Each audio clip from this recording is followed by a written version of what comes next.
It's the day before Easter. I'm going to do one more Easter-oriented analysis, but this will have a purpose for the students coming back to college after the spring break.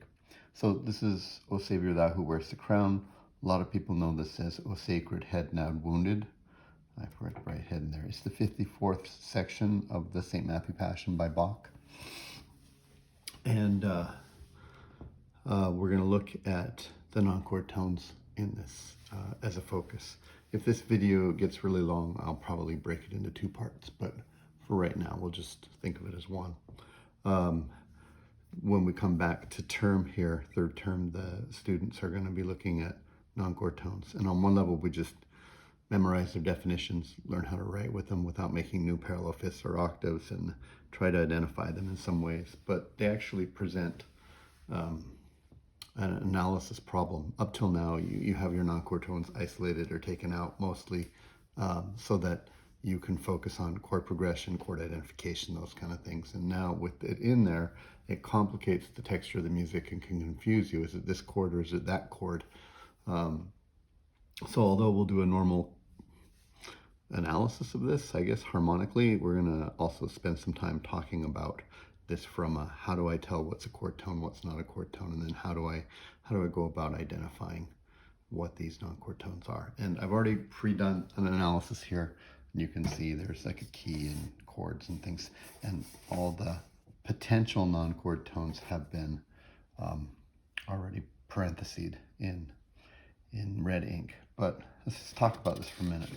So how do we know what a chord is, right? As opposed to something that's got non-chord tones and could confuse us on that. And I think the first thing is, if you know your key, then you know your chord progression rules, like this chord goes to that chord, or we're heading to a cadence or something, and therefore it's going to be this chord 5-1 or 1-5 or something like that. Then if you use that with what's doubled in the chord and what's the bass note, because they're usually, have a more strong function, you can tell what is chord and what's not chord tone. But let's back up a minute.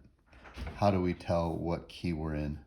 Especially with music like Bach, where he's changing key and stuff. We look at the cadences. Cadences will give us, at least as a starting point, what key we should interpret the phrase in. And then we can also look at scale material as well to confirm that, okay? So, and then we can look at, well, then if we're in a certain key, what number or chord function are we looking at and stuff, right? And then we can confirm again with scale materials and that kind of thing. So that's what we'll look at first here. And this is a pretty famous chorale. It's maybe my favorite hymn in our hymnal, maybe one others. It's been, it's famous because of its use in the St. Matthew Passion, but it's inspired a lot of other music too. If you look at, for instance, American Tune by Paul Simon, he lifted this, and he credits it. He doesn't say he wrote it. He says this is right from here. So, we have this, and then right away we get a cadence right there, okay? And it's kind of an elided cadence because it keeps going on, but that's because of Bach's writing. It keeps going on and immediately shifts, right? So I'm right there, okay? And then we get these nice runs of chords, right? We get another cadence right here, right? There. We're not going to argue if this is really not a cadence. It works harmonically. It's just blended in. So let's take a look at our cadences. Almost all our cadences are going to be authentic cadences. In other words, a 5 or a 7 chord going to 1, or they're going to be half cadences, something going to 5. And well, we can take a look here. Looks like we're in the key of D. We start on a D chord right here, and when we end this phrase, there's another D chord right there. And if it's a 1 chord, we would expect to see a 5 chord before it, which would be my A chord, A, C sharp, and E. So there's my 5 chord right there, right? 5-1, this is an authentic cadence in the key of D. We'll look at this in the key of D, okay? It's imperfect because this is not the root of the 1 chord. Root of the 5 chord, root of the 1 chord, but not the root of the 1 chord on top. Okay? And then, if we go to the end here and we look, this is a B minor chord, B, D, B, right there, okay? Again, is it a 1 chord, is it a 5 chord? Well, if it's a 1 chord, we will see it's 5 chord beforehand, or maybe a 4 chord if it's plagal, right? And if it's a 5 chord, then we'll see something else. But remember that 5 chords in major and minor keys, in the minor keys, they're altered to become major triads, and in major keys, they're also just major triads. And this is a B, D, implied F sharp. This is B minor. So it's not going to sound like a 5 chord to us. It's going to sound like a 1 chord, and we can confirm that further because if I'm in the key of B minor, F, A sharp, C, and then E, C sharp, and then E, right? C sharp's from the key signature. So this is my 5, 7, and B minor. That means that we can probably interpret most, if not all, at least a good place to start, of the phrase in B minor, okay? That's how we do this. The second line is exactly the same note for note in this version as the first one, so we're not going to analyze it. But if we, so you think it's like it's a 2 reprise opening. It's written out because they have so many lyrics they want to get through here that they didn't just say, well, we'll repeat, and then they'd have 8, right? So 4 verses, each one gets a line, just repeat it again. But we're not going to look at this one. Come down here and look at this one right here. The B section, well, if we look here, we have a D and an A and an F sharp and a D. It looks like a D chord. And this here can be confusing because this is a G, B, D, which would be my 4 chord, but it's in second inversion. So it's just ornamenting this like a tonic 6/4 would do to a 5 chord, right? So it's quasi-plagal because there's a 4 chord coming in here, but this is just an ornamentation of this. And here's my 5 chord right here. So it's 5, 1 with ornamentations. So is it a plagal cadence? If you really want to argue in strictest sense, 4-1, sure, but this is my dominant chord right here, which is saying go to my 1. I think it's an imperfect authentic cadence in D again. Here, we have a B, a D sharp, and an F sharp. And are we in B minor again? Is it a 5 chord? No, because this has been raised to become a major chord, right? It's no longer a 1 chord sound. It's definitely a 5 chord, right? And if it's 5, because it's a major triad, right? It's 5, then it's going to be in the key of E minor. And if you look, there's my E, G, G, B. And there's my D sharp. That's the leading tone. Again, we're using our cadences and our scales here. Notice that the C natural is entered in and E minor doesn't have a C sharp from the key signature, so they've canceled it out here. And then we get the leading tone brought in from the harmonic minor and melodic minor scale. We're in the key of E minor here. And it sounds that way. I'll play this for you, maybe just from, well, I'll play from the beginning of there. So we get our 4, right? And it used to be a 1 chord, but now we'll interpret it as a subtonic 7 in this new key. It's a pivot chord of sorts, right? Then we go to the G, which would be my 3 chord or my 4 from thinking in the old key. But then we start to do this C natural, and that tells our ears that we're in the key of E minor, right? And that leading tone also, right? And then a nice half cadence right there. It's beautiful, okay? And then in our next one here, you see that we have a G sharp. C sharp has returned because of the key signature. We have C sharps. And so if I have, 2 sharps plus the other sharp, we're in the key of A or F sharp minor, but when we get to the end of the phrase here, we have an A chord, A, C sharp, E, probably the key of A. And if we look here, right there is an E, G sharp, E, B. That's my 5 chord, right? So I have a 5, 1. So from here, I don't want to belabor the point too much because we want to get into this, but if I'm there, right, there's that. It changes on a dime right here. That tells us right here that this is my 5 chord turned into a dominant going to there. And if you wanted to, you could say it's 5 of subtonic 7 or something like that, or 5 of 4. Sorry, 5 of 4. And you can do that, but I'm just gonna go and say we're in the A from here, right? Our ear's here to the transitional thing. So we get to here, right? And we get our nice A chords, and we get our G sharp in the alto, right? And then we get, you know, clearly in the key of A in our ears. Oops. There. Right? And then you'll hear a 2, 6, 5 going to a 5. It's just a, you know, your standard sort of cadence, right? And then to here, another imperfect authentic cadence. And it's nice because this is the dominant chord, which is going to take us back, dominant in the tonic in this key, but dominant in the key of D, which will then make us feel like we're coming back, right? Okay, so knowing that these are all in the different keys, we can go from there. And you might say, well, is there an easier way to check that? I think if you think of your cadences really well, that's a good start. Also, I want to point out that this kind of music plays in what I call the sandbox, because we draw a box of related and closely related keys. So if I did this and I said I started in the key of D, this is 2 sharps right there, right? Related keys, first off, the relative is the one B minor right there, and we visited there. But you can go +1 sharp and -1 sharp or +1 flat. And look at these keys, A, F sharp minor, right? This would be G, and this would be E minor, right? These are the places that we like to go. And if you noticed, this is what Bach did. He started in D and he went to B minor, and then he went to D and he went to B minor. And then when he said, let's break out of that, okay, he said, I'm in D, and then this time I'm going to E minor, right there, right? And then from there, he jumps up to here and then jumps back down. This is the place he likes to play in.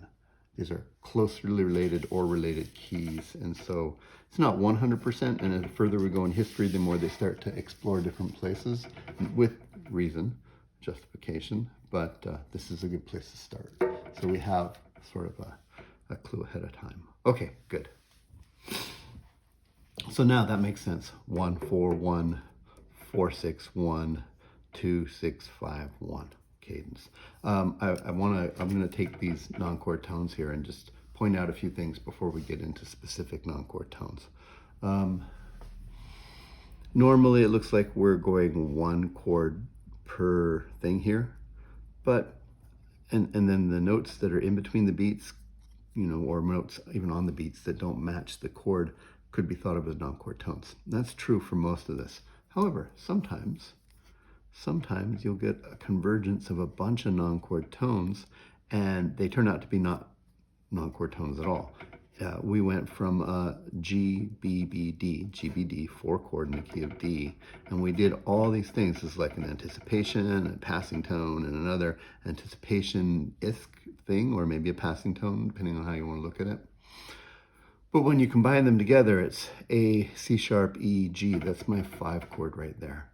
And so, especially when it's a 5 chord heading to the 1 or a 7 chord or something like that, we like to confirm that. These things basically form chords. And if it's a dominant chord going to a 1, we probably want to recognize that. Okay?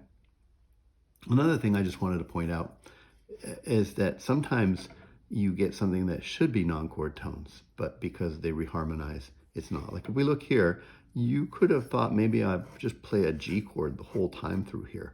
And you go like B, passing tone, G. And then this would be contrary motion voice exchange that we learned last term, G, A, B. And if you just kept the other G right there instead of the F sharp, these would be non-chord tones. And it sounds just fine, I think. Like I'll play from the beginning. There's this. And then if I just left the G in the bass instead of going to the F sharp, and then it would be, you know,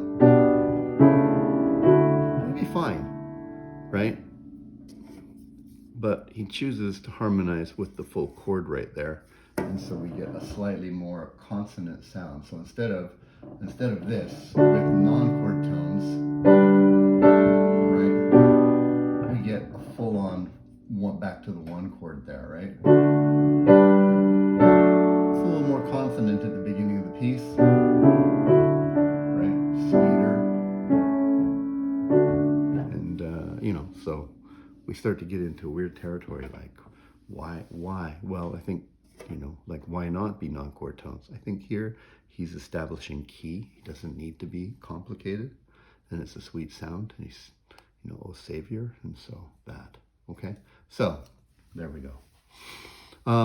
Here, instead of calling this like the 7 of something, like 7 of 6, we're just going to change key here to B minor, 7, 1, 1, 6, 1, 6, 4, 5, 7. This is just a cadential tonic 6, 4, labeled it all as a 5 going to 1 right there. All right, let's deal with these non-chord tones. The books like Koska, Payne, Tonal Harmony, and stuff like that, they like to divide the non-chord tones up into chapters, and they give you what they consider easy ones or similar ones with mostly steps in the first chapter, and then they say, okay, now let's look at the other ones with the skips and things like that. And we certainly can do that, but I like to think of it globally, and we're not going to go into all the definitions right now. You're going to learn those on your own, or be practicing them. But what I do is I look for, is it made up of steps only? Is it made up of something with a skip in it?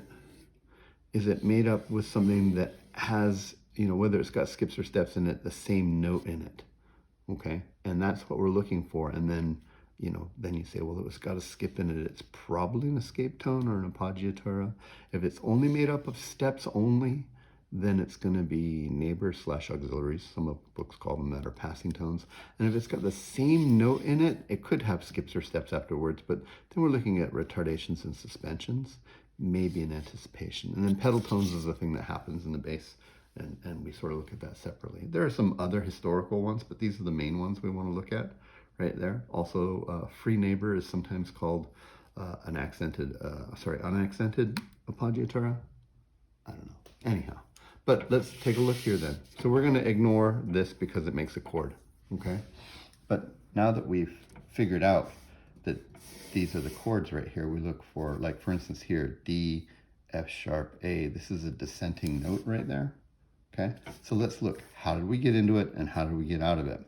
We're getting into it by a step, by the same note, and then out of it by step. And we know that it's the same, not other part, because this is the alto part we're going here. So in by the same note and out by step. It's one of these guys right here. It's a suspension.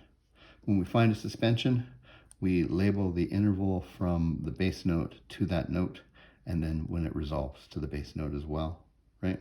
So this would be an octave to there, and so that's a 9, right? And when it resolves, it's still on the D, so an 8. We call that a 9/8 suspension, okay? And Bach is beautiful in that he loves a good thing and he loves to do it again. So look, we have another non-chord tone here. It's a G, B, E, G, B chord, right? And you go, well, is it an E, G, B with a D, right? Is it G, B, D with an E? Which one is it? Well, we're heading, this is where we go back to our, let's look at chord progressions, right? And knowing a little bit about Bach. He tends to like, in major keys, the 2/6 chord. It's a little less sweet than the 4 chord for a cadence. 2/6-5-1, right? And also we just had the suspension here, and he loves to do it again, and it's resolving down and apologizing. So this is the one that's the non-chord tone right there, okay? So it's another suspension. So we go from here to here, that's a 5. First off, I'll just call it suspension. It's a 5 or a 5th from the bass note to there. And then when it resolves, it's not 4 because the bass stepped up. That's a 3rd, right? So whenever we have these suspensions and retardations, we label those, right? Let's go over here. Let's take a look at these ones. Well, see how these are all steps getting in and steps getting out? That makes them neighbors or passing tones. In this case, neighbors are the ones that step up and step back, or step down and step up. These ones step through. So this is a passing tone, and that's a passing tone and a passing tone. All right, here's another. Looks like a passing tone, but it's kind of not. Yeah, it kind of is actually. Like this F sharp is here, and then it goes step down, step down. So it's like a passing tone. However, it's also the 7th of this chord right here, F sharp, A, C sharp, E.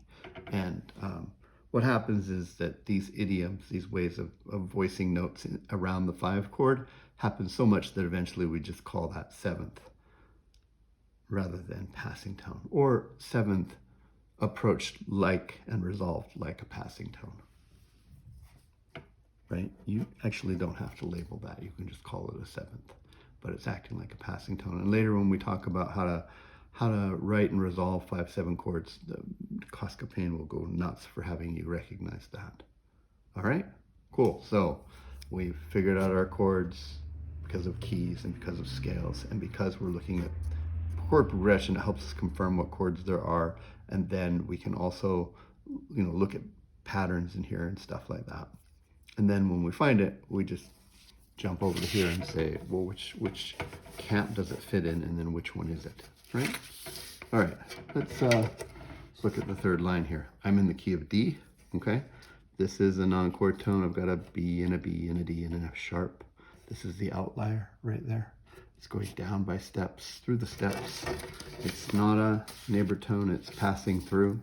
It's a passing tone right there. There's another passing tone right there, right? Because I have a C sharp and an E and a G, right? And a G.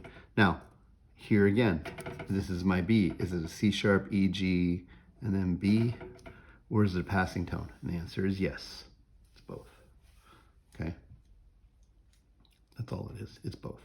If it's a 5 chord or a 7 chord and it's got a 7th that's, a standard looking passing tone or a suspension going down or something like that, we almost always want to call it that, 7th. If it's some of the other chords, the further away you get from 5 and 7, the dominance, the less likely you're to call that. I think the 2 chord is an argument for there, but we start getting away from it to the 6 chord and the 4 chord and that kind of thing. You start to think a little less like that. Anyhow, passing tone right here. Again, you could call this a major 7 passing tone, or like 7th. I don't know. I think it starts to feel more like a passing tone. Here's an interesting thing here. I've got my 4/6/4 going to the 1. You could call this all one chord, because it's just an ornamentation, right? And is which one of these is the non-chord tone? Well, if you think of these as ornamentations, the 6/4, then this is my 4 going down to 3, and this is my 6 going down to 5. And really what I have here is a 1 chord. So maybe these are not non-chord tones. Maybe they're just part of the chord. But then these ones, right? If you land on your 1 chord here, these are non-chord tones. This goes down by step and comes up by step. That makes it a neighbor tone right there, right? And same thing, down by step and up by step. It's a neighbor tone right there, okay? Or if you want to be really academic, you can call it a diatonic, unaccented, lower auxiliary, because it's part of the scale that we're in, so it's diatonic. It's going down, so it's lower as opposed to ascending, right? Descending, and then auxiliary instead of neighbor tone, and then unaccented because it's between the beats. Some books go that far, and I'm not trying to mock them specifically for that. Like, I think it's really good to be very precise and to take your knowledge to that next level.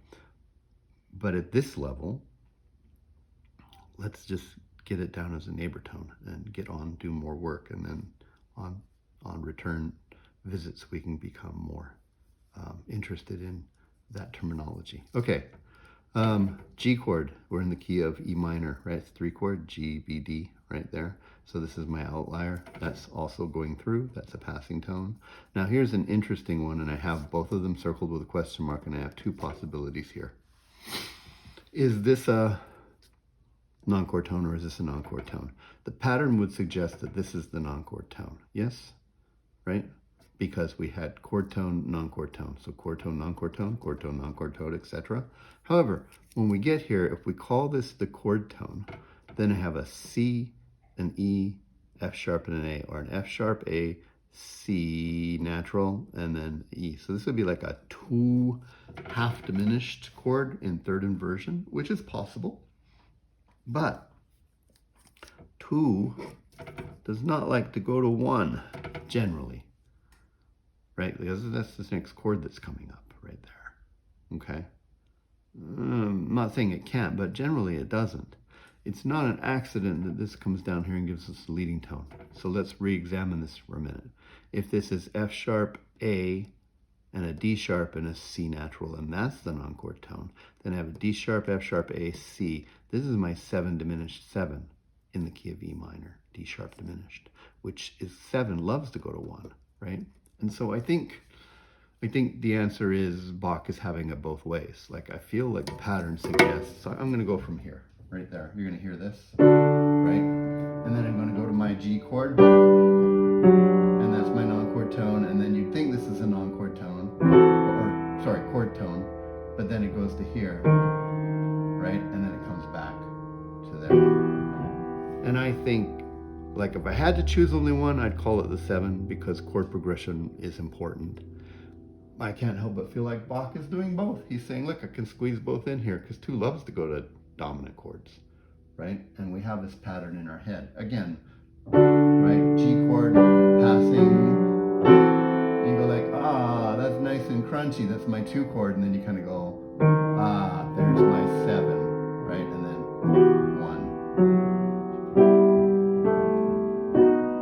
1. So, yes, but do you see that if you're doing this on your own, if you have to choose, I'm going to choose a 7 and call this another passing tone, right? Accented passing tone, but because 7, you know, 7, like subtonic 7 going to 3, going to 7 diminished pulls us to the 1, and that reestablishes our key, right? That's better progression than 2 going to 1. Well, I've seen that happen too, right? I think Bach is doing both, right? Passing tone, yes, or passing tone, neighbor tone. And then, so passing tone if you think so, neighbor tone if you think so, right?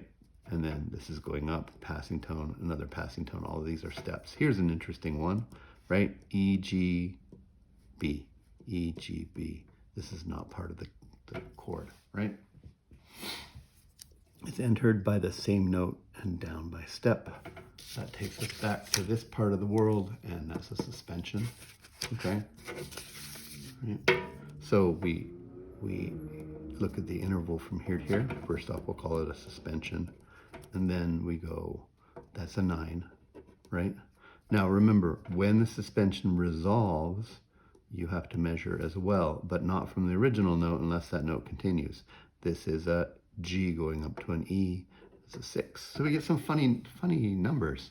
9, 6 suspension, right? Okay. All right, let's just finish this out because we're now coming up on 30 minutes, and if YouTube can be trusted, most people are only watching about 2 minutes of this.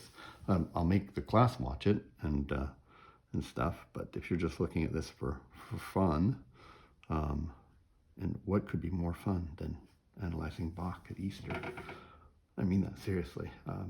Then, you know, I'll finish this up, okay? So we're back to the key of A now. It's the dominant key to take us back to D. It's not an accident that that's happened there. I got my G sharp, right? D sharp has been done away with because it was just leading tone for the other key.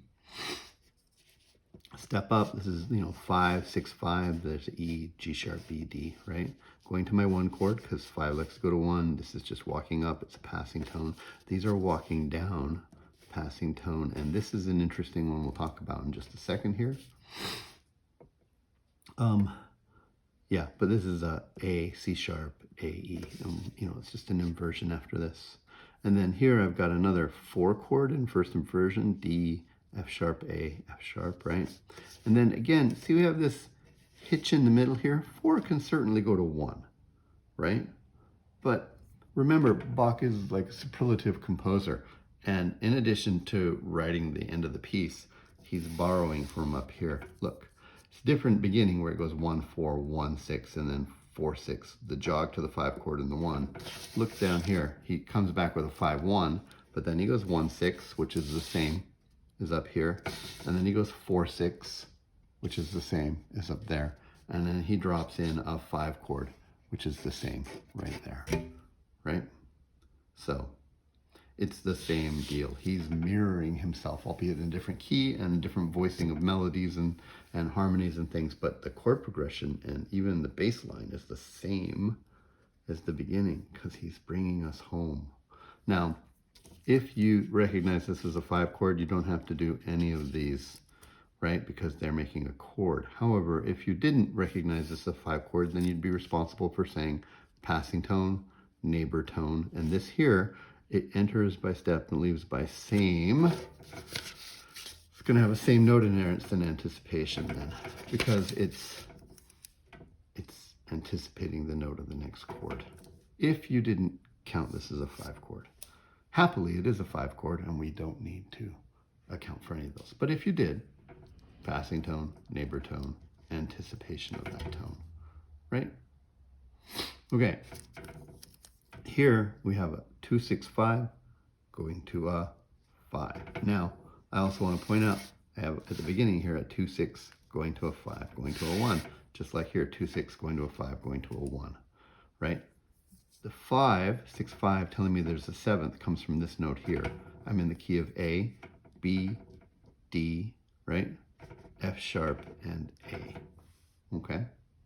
So is this the 7th of the chord, or is it a suspension? The answer is yes. So if you want to just call it like the 7th of the chord, you can just go 2, 6, 5. Or you can say it's a 2, 6, call that a suspension, and then say this is a 5 and this is a 3, so it's a 5, 3 suspension. And the answer truly is it's both. It's something that happened enough in writing that eventually we recognize this is a 7th right there. Okay, let's go to the end here, back in the key of D, right? So go 1, and here we have this thing again, just like we had earlier. Let's see, where was it? Here. See here where we had like the 2 or the 7, right? He's doing the same thing here, right? He's going, here's my 2, if you say it's E, G, B, right? 2. However, 2 doesn't like to go to 1 as much as 7. If you look at this passing tone here and say, oh, no, it's part of the chord, then you have a C sharp, E, G, G, B in there. It's my 7 chord. It's my 7 half diminished chord, right? C sharp, E, G, B. And so, which is it? Well, it's like a passing note, but it's actually this. If I had to choose one, because 1 going to a 7 chord going to 1 makes more sense than a 1 going to a 2 going to a 1. And I really truly think Bach is just doing both. There's no reason why he can't split the beat and do that, especially as we head to our last phrase here. Okay? Again, chord progression rules tell us what we're hearing and why it sounds okay. Not hearing it as a 2 chord, we're hearing it as getting into a 7 going to a 1. Passing tone, steps in, steps in.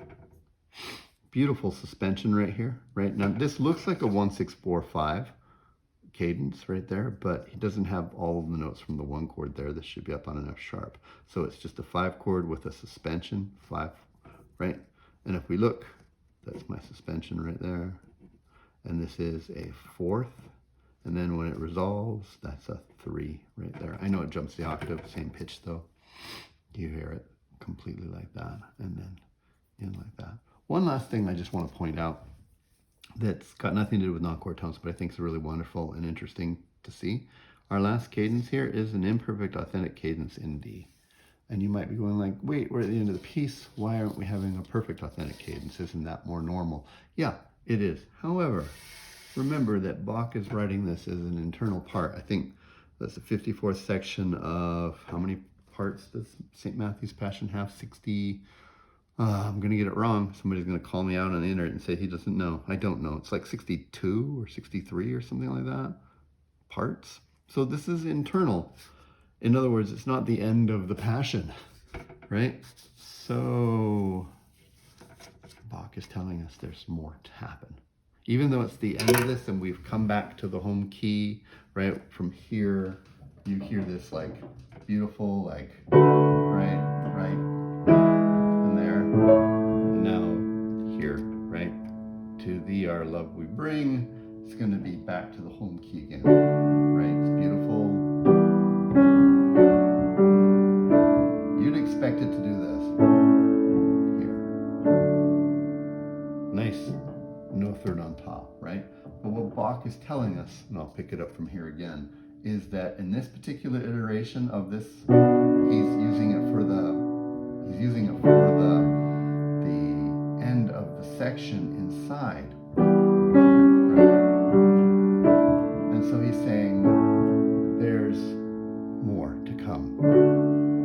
It's not as final as if there was just a D on top, right? Or maybe it's because he's talking about the resurrection, right? And there's more life to come or something. I think it's functionally because it's an internal movement of the passion, and he's saying we're not done yet. Okay. Well, I hope that is useful for the class to give you working knowledge of why we need to know our cadences and our scales and our chord progressions, and sort of a way of dealing with that phrase at a time. And then organization, right? When we think we have an on-chord tone, we just say, well, what's its components, right? And then that gives us a smaller list like that, okay? Also, this is always useful to do when you start in a key. Make your little sandbox. Start with the key you're in, major or minor, and then relative. Go +1 sharp, plus or minus 1 sharp, +1 flat. And these are the places that we like to go to. All right.